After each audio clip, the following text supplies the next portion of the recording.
Good morning সবাইকে। আজ সকাল থেকে সারা দিন বৃষ্টি হয়েছে।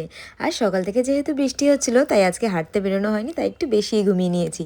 ঘুম থেকে উঠে বিটের জুস খেয়ে একেবারে ফ্রেশ হয়ে এসে একটু স্কিন কেয়ারও করে নিলাম। বৃষ্টি হচ্ছে তো কি হয়েছে, বাইরে না বেরোলেও সানস্ক্রিন কিন্তু এই গরমে মাস্ট ইউজ করতে হবে। অনেকদিন ধরেই বইটা পড়া হচ্ছিল না, তাই আজকে কিছুক্ষণ হাতে টাইম নিয়ে বসেছিলাম একটু বই পড়তে। ঘুম থেকে উঠেছি আজকে এতটাই লেট করে যে অলমোস্ট দুপুর হয়ে গেছে, তাই স্নান করে এসেই নিজের কিছু টুকটাক কাজ সেরে একেবারে ব্রেকফাস্ট স্কিপ করে ডিরেক্ট লাঞ্চ করে নিয়েছিলাম। আজকে লাঞ্চে ছিল পটল সর্ষে, মাছ ভাজা আর মাছের ডিমের বড়া দিয়ে মাখা। খাওয়া দাওয়ার কিছুক্ষণ পরে টিভি দেখতে দেখতে একটু শশা খেয়ে নিয়েছিলাম। তারপর বিকেলবেলা চলে গেছিলাম একটু ওপরে গাছে জল দিতে, বাট ভুলেই গেছিলাম আজকে তো সারা দিন বৃষ্টি হয়েছে, আজকে আর গাছে জল দেওয়া লাগবে না। তাই কিছুক্ষণ দাঁড়িয়ে থেকে ওদেরকে একটু দেখে ওদের সাথে একটু টুকটাক গল্প করে নিচে চলে এলাম।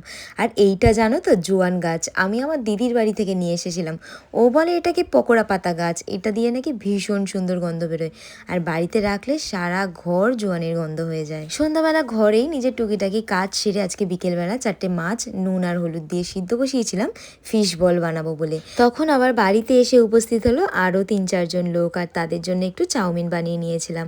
আর ফার্স্ট ফিশ বলগুলো বানিয়ে তাদেরকেই সার্ভ করলাম, আর তারপরে লাস্টে আমি একটু চিজ ভরে আরও নতুন করে ফিশ বল বানালাম। চিকেন চিজ বল তো অনেক জায়গায় খেয়েছি, বাট চিজি ফিশ বল নিজে বানিয়ে প্রথমবার ট্রাই করলাম। খেতে যা মাস্ট হয়েছিল, আর সাইজটাও এত বড় বানিয়েছিলাম যে 4-5টা খেয়ে পেট পুরো ভরে গেছিল। তাই আর চাউমিনটা আমি রাতে ডিনারেই খেয়েছিলাম, আর সাথে আম। আচ্ছা, বৃষ্টির দিনটা তোমরা কিভাবে কাটাও বাড়িতে? আমি তো বাড়িতে থাকলে সারা দিন ঘুমাই। আমি জানি 80% বাঙালিও সারা দিন ঘুমায় আর ল্যাদ খায়। রাতে ডিনার করার পর প্রায় 1-2 ঘন্টা ধরে ভিডিও এডিটিং সেরে একটু ডায়েরি মেনটেন করতে বসেছিলাম।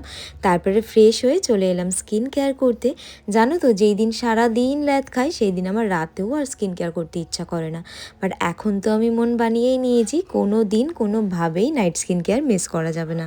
যাই হোক, আজকেও আমি এই সিরামটা অ্যাপ্লাই করছি। আমি এই সিরামটা প্রায় 2 সপ্তাহ ধরে ইউজ করছি। এরপর তোমাদের সাথে আমি এই সিরামটার ব্যাপারেও শেয়ার করব। এই হেয়ার সিরামটা ঠিক কতটা এফেক্টিভ। এই দেখো, তোমাদের সাথে গল্প করতে করতে আমার স্কিন কেয়ার হেয়ার কেয়ার ডান। চলো আজ তাহলে আসি, দেখা হচ্ছে তোমাদের সাথে আমার নেক্সট মিনি ব্লগে। বাই।